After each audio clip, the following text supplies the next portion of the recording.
Welcome everybody. This is Celebration Church Johannesburg presenting Victory Business Forum.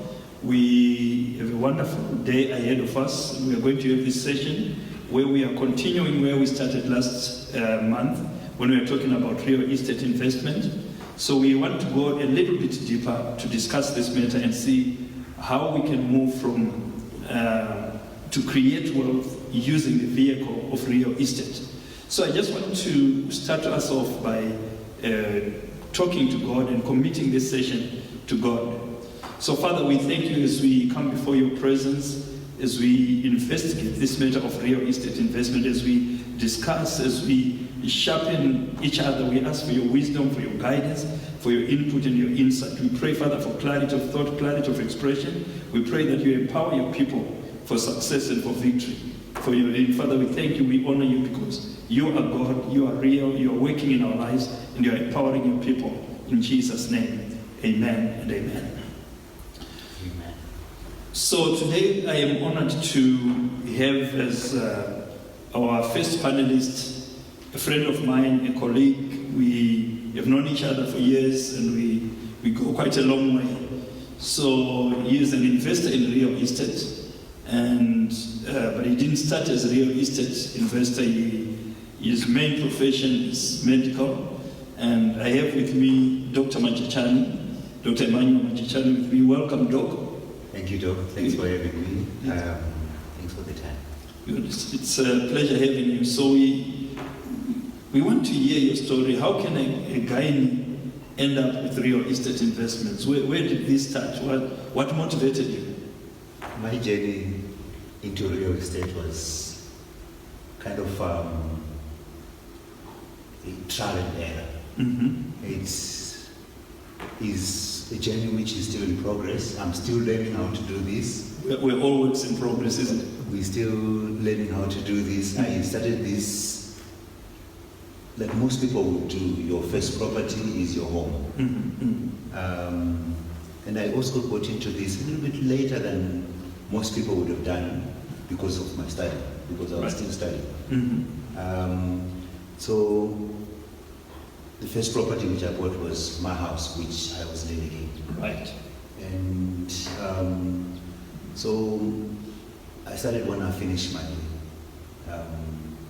training, which was about 35 years by that time. Mm-hmm. So most people would have started earlier than that, but I started late. So we actually, what you're saying is you would actually encourage people to start into real estate much earlier than not wait for 35. Not wait for 35. Mm-hmm. There's lots of things which I would correct in my journey with real estate investment. Okay. Mm-hmm. There's lots of things which I would correct. Mm-hmm. And by God's grace, I think my children, my sons and son and daughter would do better. Okay, good. So you buy your first property, which was your primary residence, and which was great. And how did you move from thinking, instead of just having my own residence, let me begin to do this as a source of passive income? How did that transition happen in your mind? It's so after buying my first property, which was also very conservative, which we encourage when people buy property. For me, my first property we bought what people would call below your level. I'm a doctor, and there I was buying a property 500,000 rand. But it was within my means. I could do this. It didn't stretch you, didn't stretch me. It didn't stretch me. It was within my means. And because I was comfortable in that, I began to see what else can I do with my money. And I liked property. And it's one of the portfolios which I set up to develop. Okay. So we are talking about real estate, and sometimes people say, oh, you're talking real estate. We are assuming on people. So let's start by defining real estate investing. You see, when we talk about real estate investing, what we are saying, we're talking about buying, developing, managing, and selling property.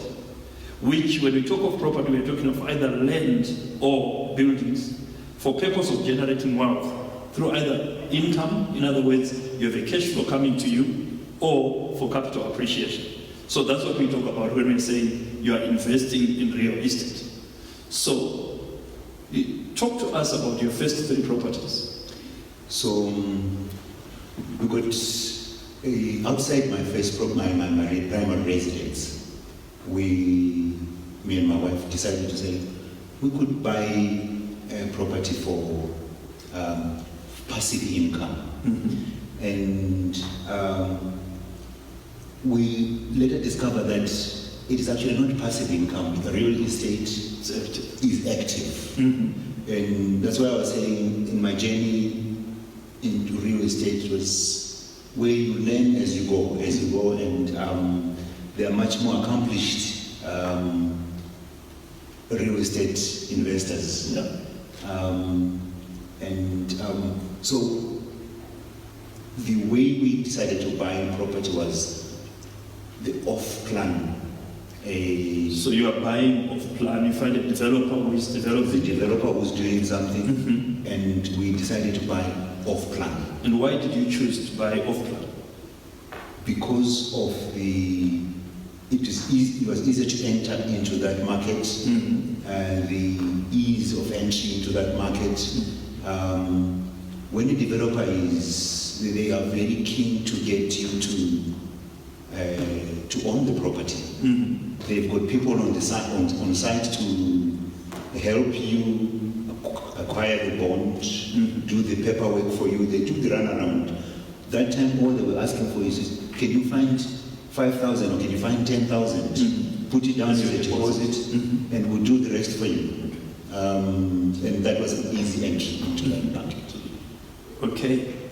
So your first property, what exactly was it?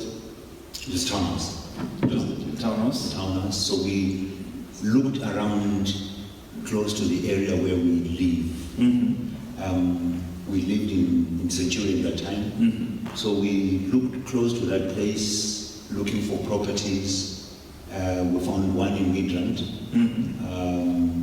And we liked it. It was a small 2-bedroom unit. And we put our deposit down, and the rest was history. So how did you balance you are getting it through a note, through mortgage, and the issue of rentals, the balance between the two? Was there any risk involved as far as you can see from those first 2 properties? So when you buy off-plan, we were very fortunate. Like I said, we didn't do a lot of calculations then, which I advise people to do a lot of calculations. For me, it was, I can afford this. And what rentals were you going to accrue when you were realized from this, and what were the costs of owning such a property? It was when we had about these 3 properties which we were talking about to say, it is not passive after all. Someone has to actively look after this property, look after these properties. So you need either to do it yourself or give it to somebody who would be active about the management of these properties. In other words, you're talking about you can choose to manage the property yourself. You're attending to sewer blockages, you're attending to best geysers, you're attending to all these things, which can keep you up at night, particularly if you now have 3-4 properties. Or you can decide to say, I can have a manager who will manage the property, and they are the ones who are going to have sleepless nights, and I can sleep. Okay? So how did you navigate that? Did you choose to be an active manager, or did you choose to do? Yes. To delegate somebody? Unfortunately, my wife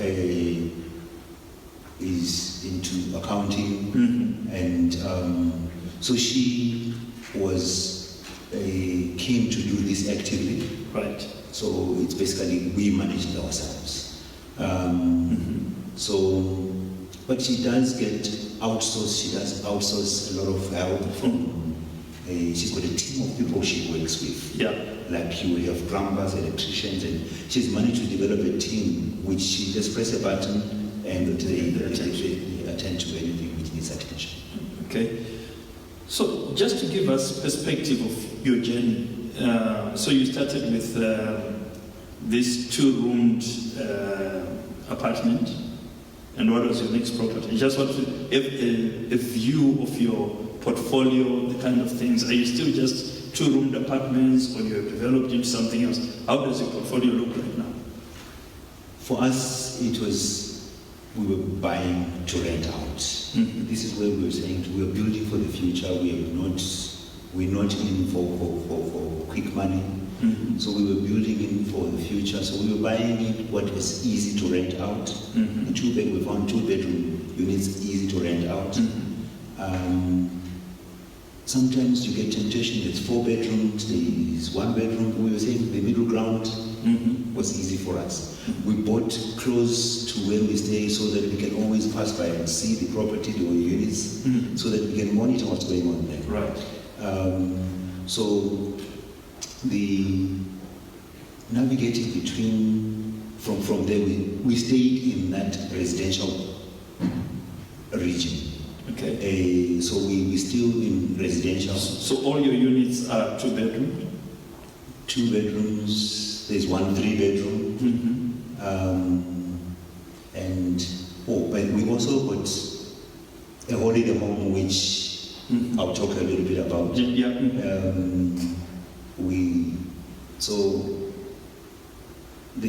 think 3-bedroom is the biggest we get. The biggest unit. Right now you have how many units? 9 units. So you, okay. 9 units, and we're working on our 10th commercial this time. So the 10th is a commercial, it's a commercial property. Commercial property. So if we back off a little bit, so we are saying that when you are investing in property, you can buy a property for rental and for residential, where people are leasing it out, or you can have a commercial property. Where you are saying it's actually a business, whether it's like you said, a holiday home. I'm sure you do allow other people to use the holiday home, so it becomes income generating apart from just the rental itself. So there are different methods in terms of real estate. You can even buy land. Just buy land, develop it, rezone it, and then sell it without necessarily developing. So, for example, where we are a Celebration Church, we bought this land fairly cheaply because it was zoned agricultural.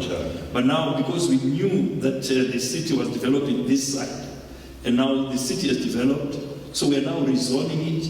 The moment you rezone, you have actually escalated in value. So sometimes it's not a question of saying, I'm going to do all the development. It's just prepping the land, running around, making sure that you've rezoned it, and all those kinds of things. And suddenly it is appreciated in value. Sometimes it's actually 3, 4, 5 times in appreciation just by rezoning. So that's quite interesting. Obviously, when you begin to partner with other people, there are a number of considerations, like what we call the legal framework.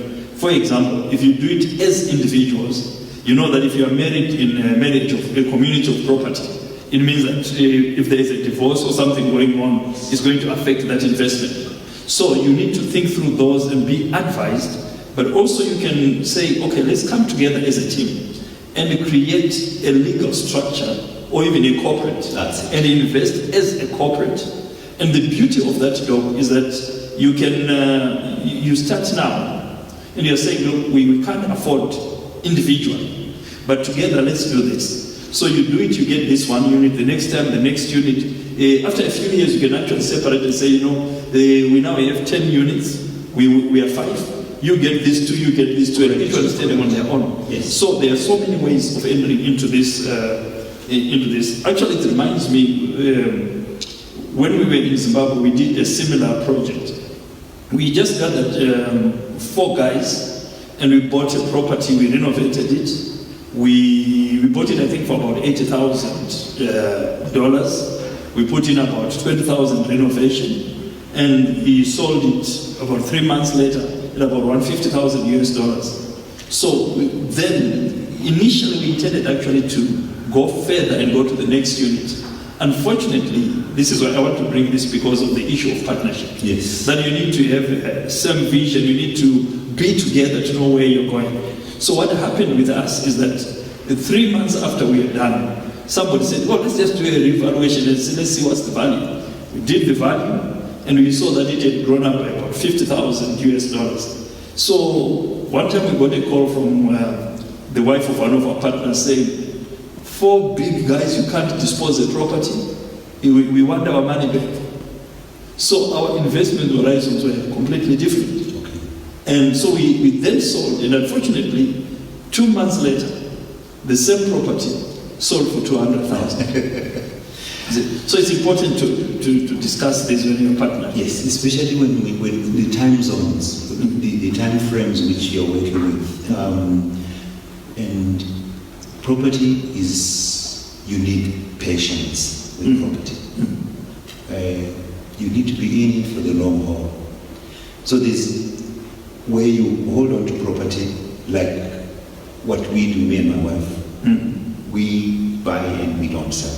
There are other people who buy and flip. Yeah.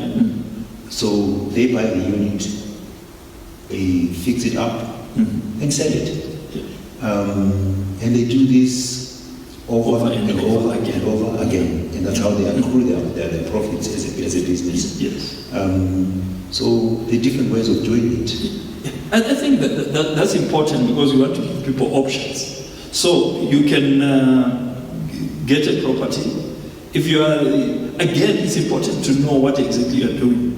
Because if you're going to do a fix-up and then flip it, you need to have an eye for a structurally sound thing. Because you can go in and then realize that, oh my God, the investment I need to do in renovating makes it even more expensive. So you need to be sharp, and you also, the way you look at it is different from when you're looking at a rental property where you're saying, look, I don't want to put too much into it, I want it to go straight to the market.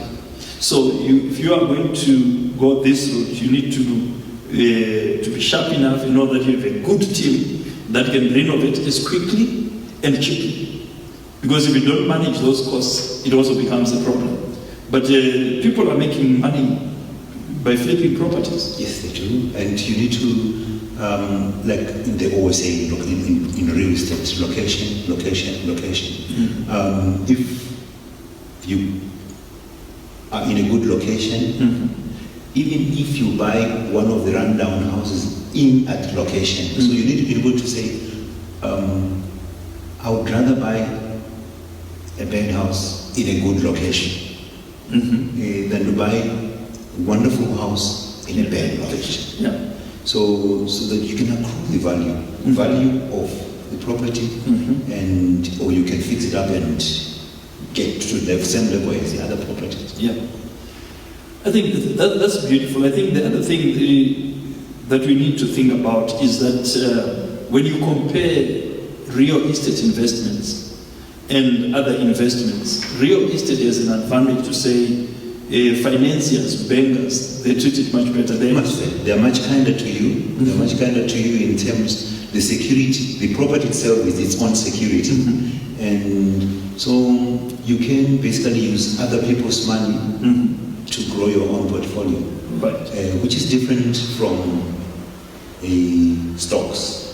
Because nobody will lend you money to buy stocks. Not many people, not many bankers will. You have to have your own money to do so.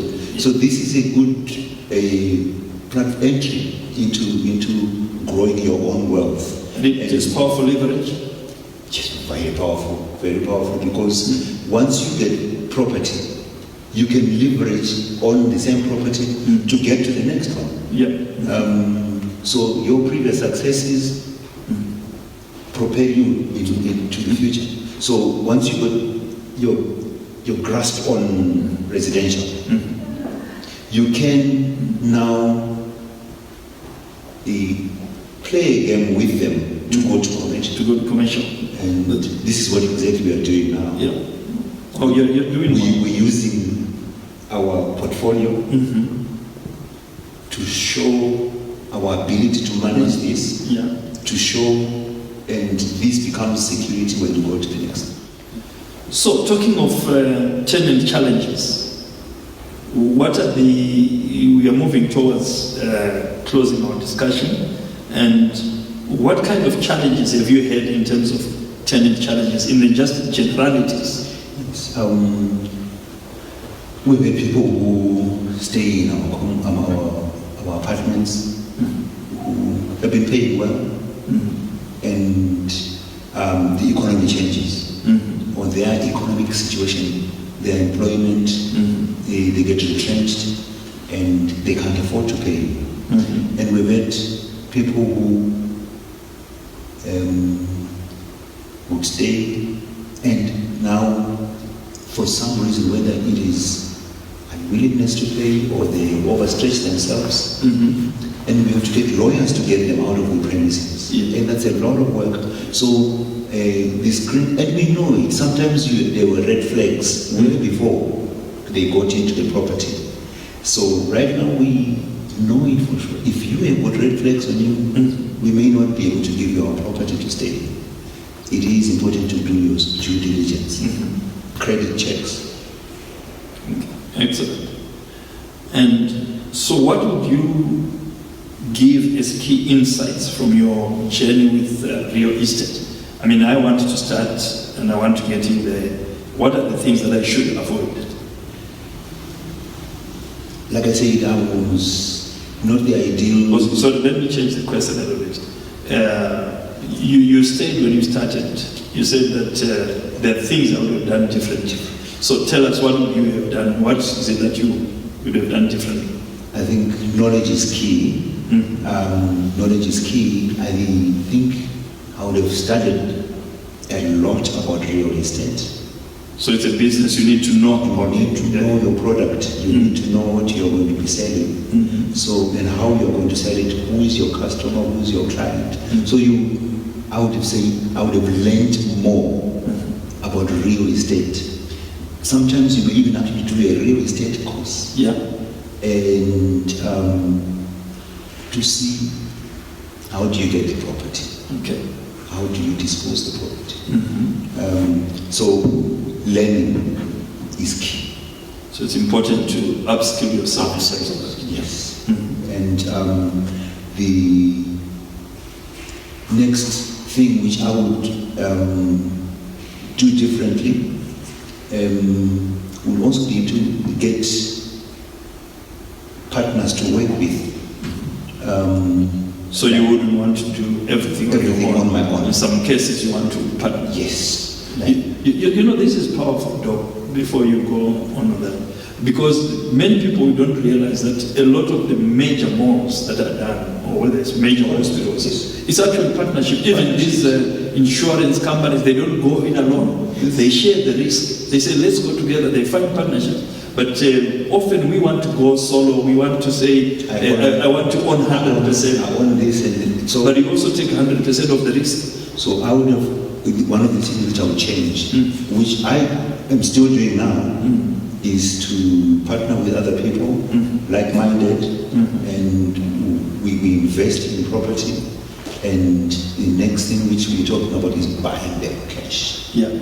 Buying them cash. We put our money together and we buy property, small units, cash.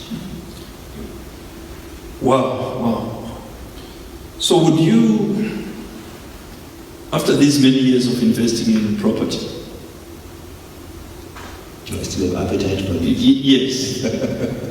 Yes. I think, like I told you, we're commercial now. I still have appetite for it because I think, okay, I am a big believer in bricks and mortar. I am a big believer in bricks and mortar.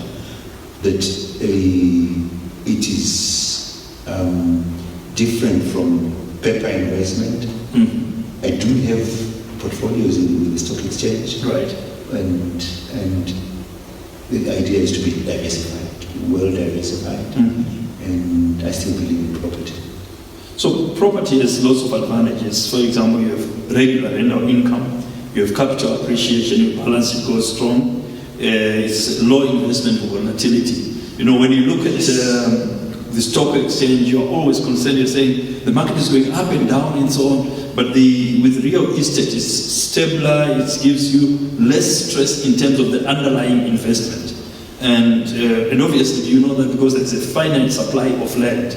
So you know that real estate, by and large, will always be appreciating in value. And population is always increasing. Yeah. People will always need accommodation. And so it is a question of how you want to provide that accommodation. Yeah. And we must be creative on providing this accommodation. And so it is an industry which is not going anywhere. Yes, We always need a roof over their head. And it is value that is upgradable. You know, my wife and I partnered a friend back home in Zimbabwe some years ago.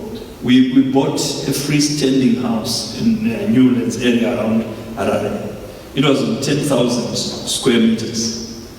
And we bought that one unit, and we borrowed money from the bank, and we actually put 22 units and created a cluster development. So we upgraded value, but simply densification. So there are things that you can do in real estate that can add value much faster than you think. So, like you're saying, make high density. So there's different ways of doing it, which we haven't explored that, but I know there is a friend who has done cluster buildings. This is block of flats. Yeah. And one-room apartments. And he has done very well. Yeah. Because they are cheaper, so those clients don't struggle to pay his rent. Yeah. So he's in that space where he provides very cheap accommodation. Right. And it's working for him, and he's got many units, which he's got now. Yeah. Wow. So, folks, this is we have not even covered meaningfully this topic. We can't exploit further than this because of our time limitations, but we just wanted to try and whet your appetite. Here is a medical doctor who realizes that I'm making money through my practice, but I need to solidify my investments. I need to move my money into a solid investment that I can pass on to his children. Fortunately for him, Dr. Machachani's children are all medical practitioners, and so they can inherit some of the things he is doing. I mean, I was a dentist and none of my children was into dental, so I couldn't pass on, so that's why I had to disinvest. But by transferring part of your wealth into real estate, it solidifies, it's powerful, it's a way of creating and preserving wealth. So we strongly encourage that. Of course, there are some disadvantages, like there's an illiquidity. In other words, you can't easily turn it into cash. So you need to be thinking, you can't say, unless you're flipping it, but even that is a little bit more difficult. It does require long-term commitment of funds, large initial investments, but all those can be managed, like we say. If you partner, you come up together, you don't have to come in big time. You also have a risk of vacancy. And you should be looking and say, when I look at this return, there may be a time when there may be no occupant.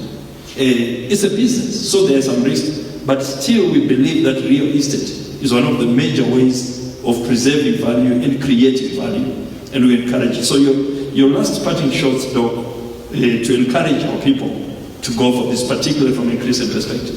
You've said it, you crystallized it very well. We still believe it is one way in which you can build wealth. Wealth for the future, and wealth which is multi-generational, and you can do it slowly over time. You do not have to bend your fingers. It's not a quick reach. It's not a quick thing which you say, I need to get rich quick. So we can use real estate to build generational wealth, and which we can pass on to our children. I think you crystallize it very well. Thank you so much, Dr. Majichani. It's been a pleasure talking to you, and thank you for investing in us. We wish you the very best as you go into this commercial type of real estate investment. May God bless you, may He enrich you, and says this is something that we strongly encourage, and we will open up in just a moment to attend to your questions. Let's discuss, let's encourage each other. Thank you so much, and God bless. So we continue with our conversation on real estate investments.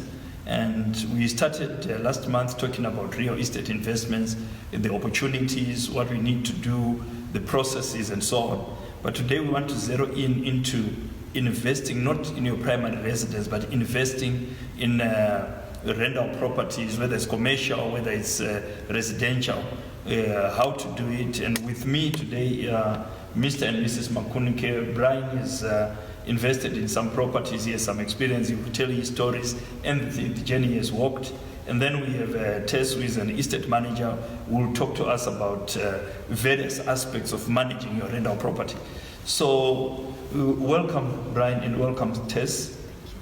Thank you. We are very excited to have you on this program with Victory Business Forum. And we would like to kick off by hearing from Brian. Brian, how did you start into real estate investment? Property is something that I've always wanted to invest in. But the question, like you rightfully said, was how? How do I start? And the question how is, what do I have? Can I afford it? So when do I do it? But not that I had a lot of wisdom then, but I guess the Holy Spirit was guiding me, because the scriptures say that he who regards the clouds does not sow. Yeah, right. So I was fortunate that when I moved to South Africa, I moved here with a Zimbabwean company, and my benefits were in line with the Zimbabwean benefits. So I had a company house here in South Africa. I was not earning quite a lot, but at least I had a house that I did not need to pay for, because the company was paying for that house. So it created flexibility in your income. Yes. To be able to think of investing what you have paid for rentals. Certainly, I started saying that. The other thing was to say, if I change the job or if I lose this job, where do I go and live? Should I then go and rent? Or if I stay even in that company house for 20 years, what will I have to show for it? So that flexibility kind of pushed me to say, let me start looking for a house to buy. Right. But it became apparent then that I could not afford the kind of house that you wanted. That I wanted. Remember, I was already living in Bryanston as a company house, so my benchmarking was based on where I was staying. And my thinking then was to buy a house to live in.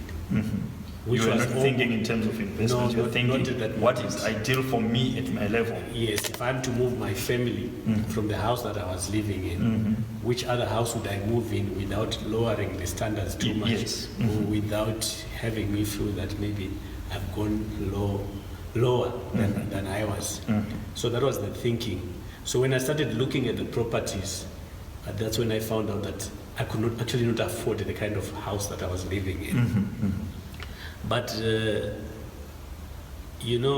God always just comes through with maybe innovative ideas or giving you ideas.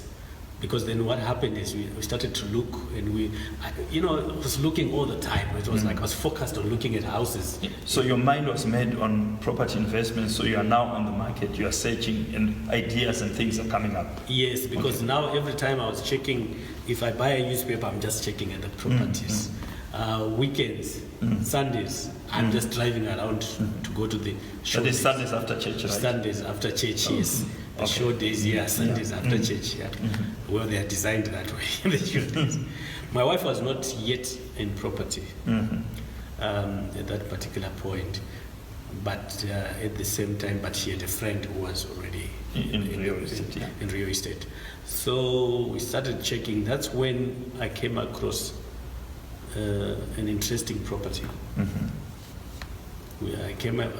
Just tell us about this interesting property. Yes, I came across a guest house, which was a going concern. Yeah. So now it was both a business and a property at the same time. Beautiful. So the compensation aspect now, the idea was to say this business can actually pay for itself, for the property. Right. Okay, so that was your first property, and I think I can relate to that because we got through it at a certain point where we were running a surgery, and we bought a property which we allowed some aspect of it to sublease to other people, and we are running our business within the same. So it's actually finance itself. I think that's a good model. It's if an opportunity presents itself, I think we want to encourage our viewers to consider that. Say, don't just look at your salary. Sometimes there are creative ways, like you were saying, you couldn't afford, and yet because you were on the market, you were on the lookout, God opened the door. I think as believers, we should always realize that if you if you look for things or you try things which you can afford, there is no God factor. So you should be able to say, okay, I want this. How do I begin to go in and believe God that He'll open my eyes and create an opportunity that I can pursue? So you shouldn't allow your current capacity to determine whether you go in or not. So you activated a spiritual principle in the process. So we as believers, we should know that we are on the market, but we are also led by God. We have an arsenal that we can use so that even things that we ordinarily would not qualify for, God qualifies us for.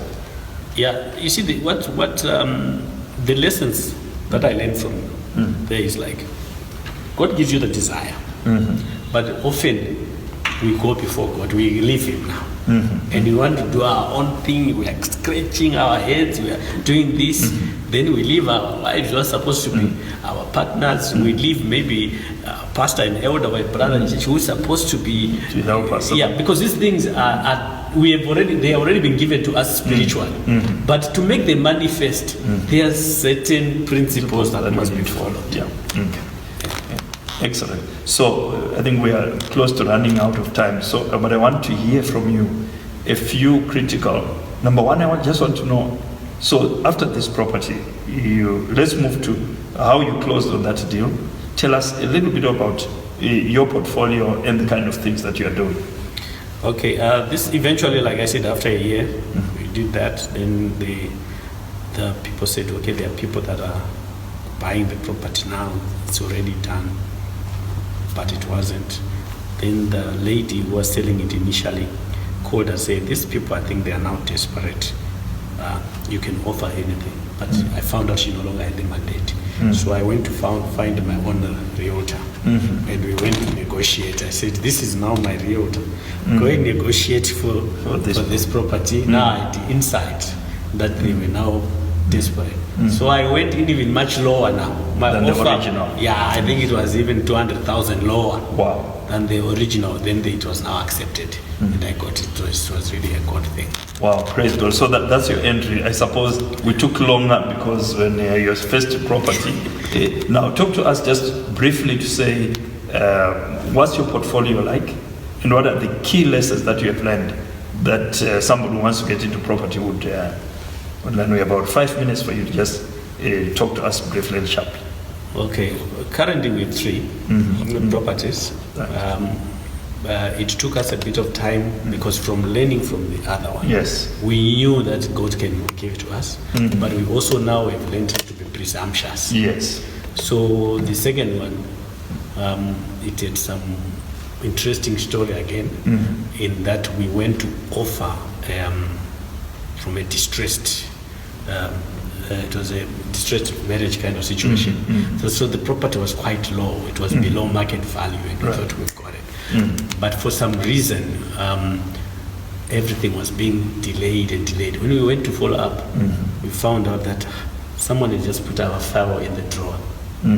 So your file was not on consideration? Was not on consideration until our offer day, everything expired.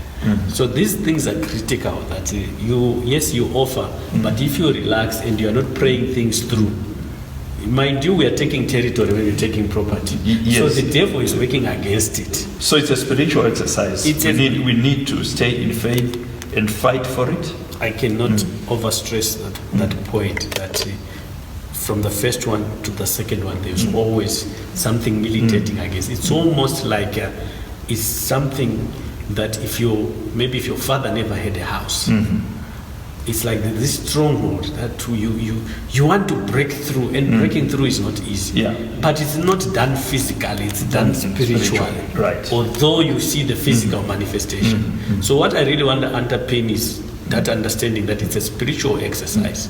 We had gained a bit of knowledge. Yes, we have gained a bit of knowing that this is now.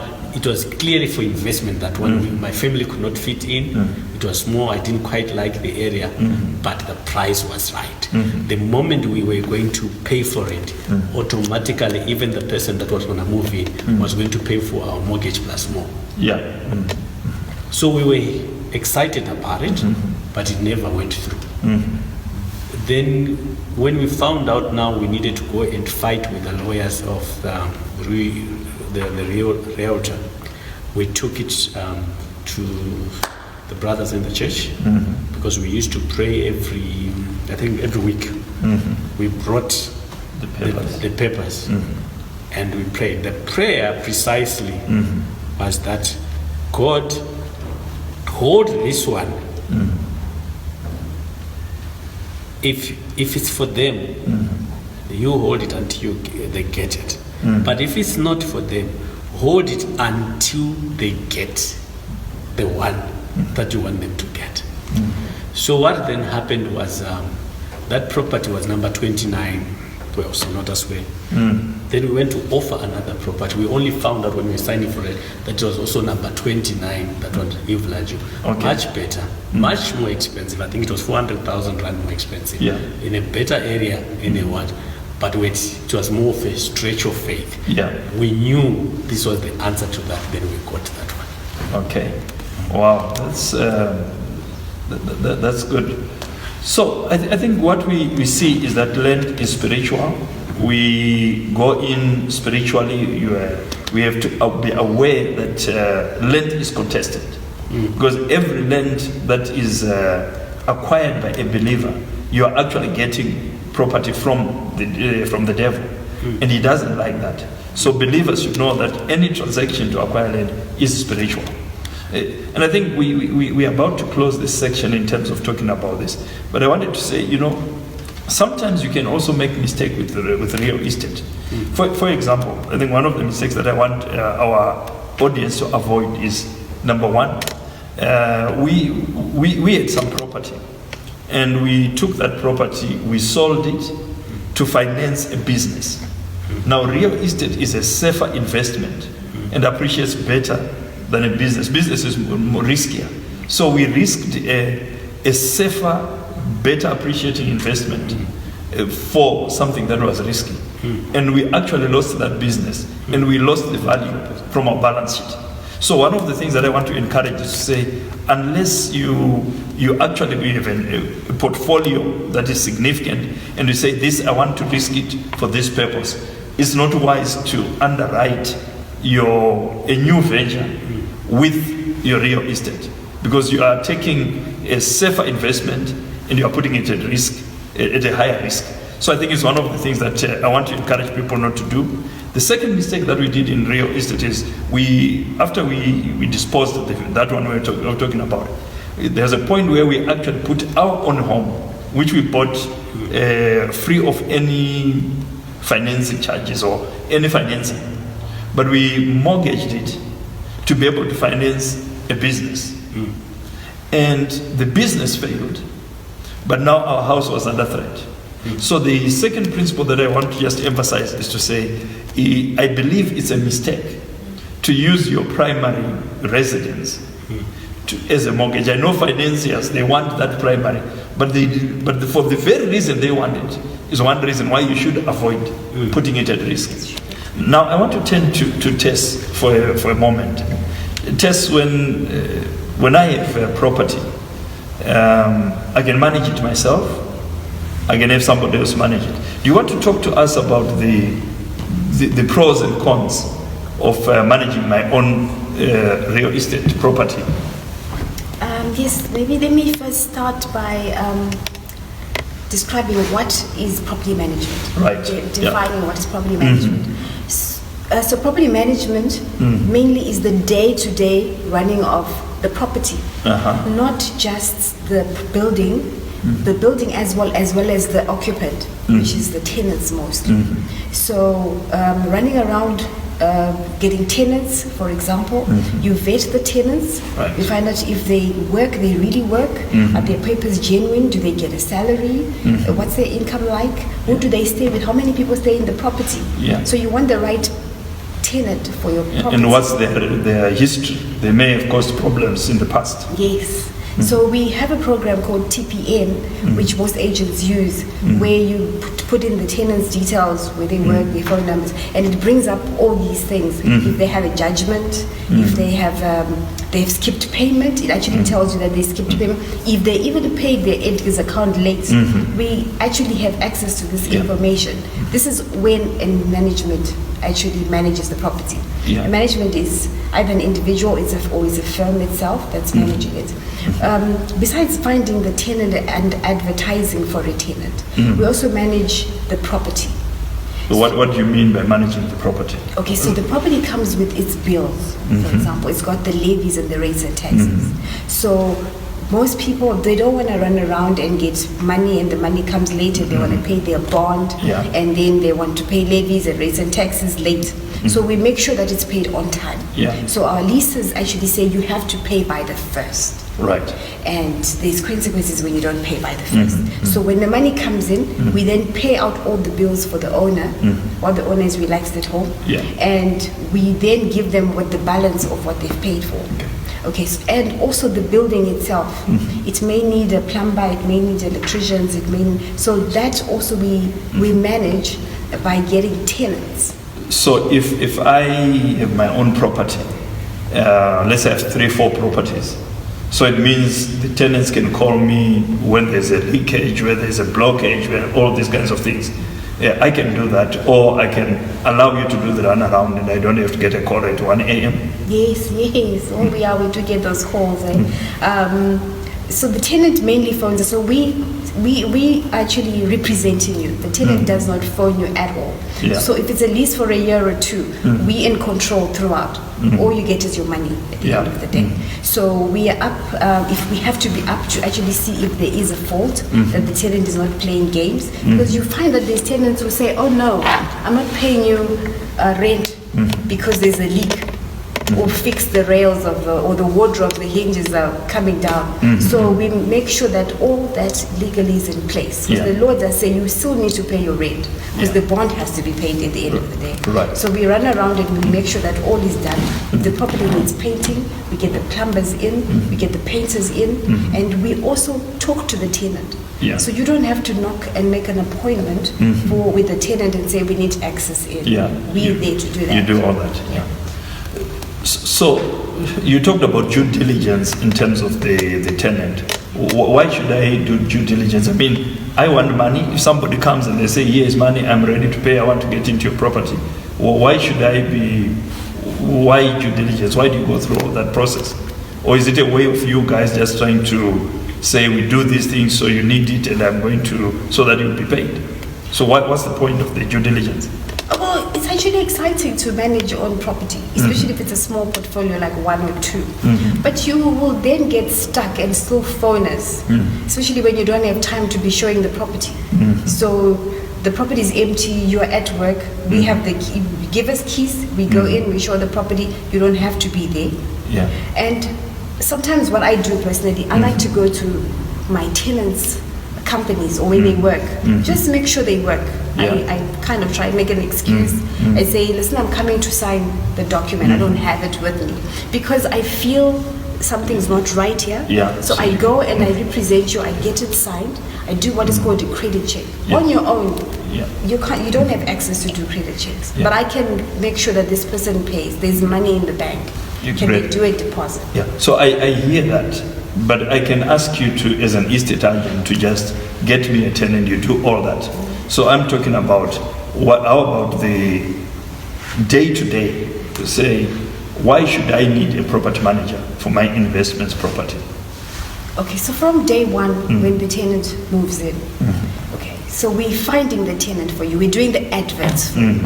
Okay, so we have access to Property 24 and other platforms that we can advertise the property. So we pay for that. Yeah. For example, if we are a company, we given 60, we can put 60 adverts and we pay a small amount because we're a company. If you go on your own, it's a different fee altogether. So the first part that we actually representing you in advertising the property, Right. vetting the property. You don't have access to finding out what they're earning or do they actually work, but we can find out that out. Okay, so the actual danger of you just walking in with a tenant on their own is also security. Yeah. Yeah, you'll find that when it's complexes, we already know. You know, you walk around high tiers, you already know I can get in, and they know that this is a tenant. Guards look out for us. Yeah. And if you're on your own as an owner, you just leave keys. Most owners are leaving keys at the gate. They ask, just go in and see the property. What if there's valuables? What if something is pulled out of the property? Okay. Yeah. Okay, I think we one of the things I wanted to understand is to say, you know, sometimes getting a tenant in is easy. Getting them out is not so easy. So what's the process? What happens and how does it benefit me to have a manager to handle that? Yes, it does. I'll just give you a few stories of what's happening on the ground with owners. You find that once they've put the tenant on their own, they definitely can't get them out. Most tenants are very educated when it comes to rentals. They know that if I stay in the property, you can't get me out because the law is actually on the tenant side. So You the can't eviction get out. laws are against the owner, the landlord. No, they are for the landlord. They do take care of the landlord, but they are more lenient with the tenants because they don't want to find people on the streets with children on the streets and you're kicked out. So you mean I can actually have a tenant hold in, they're in the property, they are not paying or we're having problems, and I'm stuck with that. And you call it stuck, but what the law says is give them time to find a job. So the tenant is in your property, they lose their job. You can't just say, sorry, you don't have a job. You got to give them time to find a property or a job or a cheaper property. So in those 2-3 months they're finding a job, there is no income. Yeah. You can try to get them to pay back, but how many will? So when it comes to now us managing your property, we do it a little bit differently. Okay, we've got the rental board is all that supports So you have it. ways that you can manage that. Yes, it does take time, I must say. When on your own, even with us, it can take a year or two to evict a person. But Really? Yes, but you got to do it the right way. You got to give them notice first in writing that they have to leave the property if they cannot pay. But before that, you have to give them an opportunity to say pay. So you Right. give them the first month. If they don't, you give them a second warning. On your third warning, we're now talking about eviction letters. So there's a legal process that needs to be followed. That's right. And a lot of people manage on their own. They may break some of those and then it creates a holdout. Yes, most they do. You find stories where landlords are removing doors or they're getting odd people to move in with the tenant to try and get them out. But that's all illegal. Even switching off of electricity is illegal. Water, you cannot touch them on your own. Yeah. Can I say something because I was a victim of An eviction? not eviction, You were scaring me. failing to evict. Yeah. I think because you remember I told you that I was running. I have a property and I was not including my wife. Yeah. Even at the point where she was now even working for a real Which was an estate. real estate. Yes. I got in a tenant. I think it was 2010, thereabout. And they paid, I think, 6 months in advance. Whoa. But that's the last they paid. So they impressed you by the Yes. the upfront payment. Because the thing about it, it made sense to me, not even to check their background, because they are paying for 6 months in Yeah. advance. You think you can settle this, by the time they come again another 6 months, they do that. That was the last they paid. Then they went on to stay, I think, a further 6 or 8 months. And you couldn't collect the money. I could not collect the money and I could not get them out. We couldn't even have access to our own property. Yeah, that was now the second term. Yeah. So this then eventually left, and I had not really learned my lesson. And you so did I the same got thing.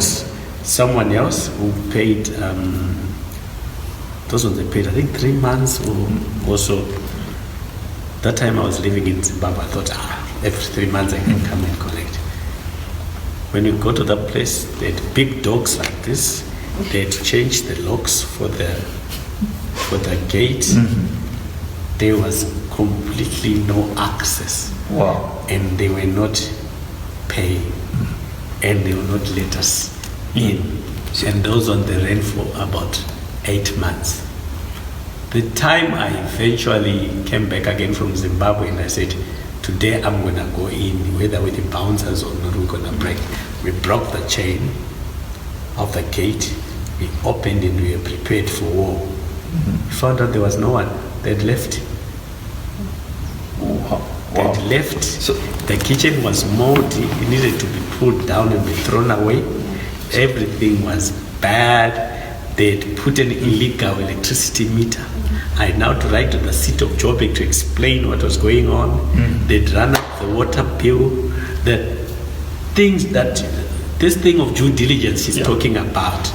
It's almost like if you want to represent yourself in court, you may win. Yeah. But it's always good to hire professional services. So it's necessary to it's prudent rather to have a property manager manage the portfolio for you, because in your case somebody could have been checking on them. You didn't have to wait this long to have these problems. So folks, we have run out of time, but I think it's important to understand that there is a process. While real estate is a very good business, it is a business. There are risks, there are challenges, there are rewards. But you see, business means you need to take certain risks so that you can get reward. So it's important to make sure that your risks are calculated, they are well known, you fully understand, you mitigate against them by having property managers, having people assisting you, making sure that you know, you understand the market, you understand the laws, and you operate within the laws. So we want to encourage you, familiarize yourself, go for it. This is a powerful vehicle. God wants us to have land. He wants us to have real estate. So I encourage you to go for it. We really would like to appreciate Brian and Tess for spending this time with us, for sharing your wisdom and your knowledge. I'm going to ask you each just 30 seconds, one word of wisdom that you want to leave with our viewers. We will start with Tess. Okay, I would like to say to our investors out there, don't do it yourself. Come to an estate agent. Avoid illegal evictions, because you can actually end up in jail yourself by just putting somebody on the street, a family, kids on the streets. So I would say get proper training on how to do it, or leave it to us and we can actually do it for you. So if they were to look for you, where do you work, Tess? I'm with the Property and Property Group, the Bryanston branch. Oh, okay, excellent. Brian, your 30 seconds, what one key thing would you leave with our viewers? I think settle it in your heart that God wants to give you property. It's a promise. And because it's God's desire, it's not your idea. So make sure you go to God, ask Him, don't be presumptive. And also do not be fearful. Start early rather than late. And do not look at your resources. Just go for the vision. God will see you through. Thank you. Thank you so much. It's So there we have it. This is Victory Business Forum. We are signing off. We had a wonderful time with you. Right now we are going to get into a question and answer session, so stay tuned. Thank you so much and God bless.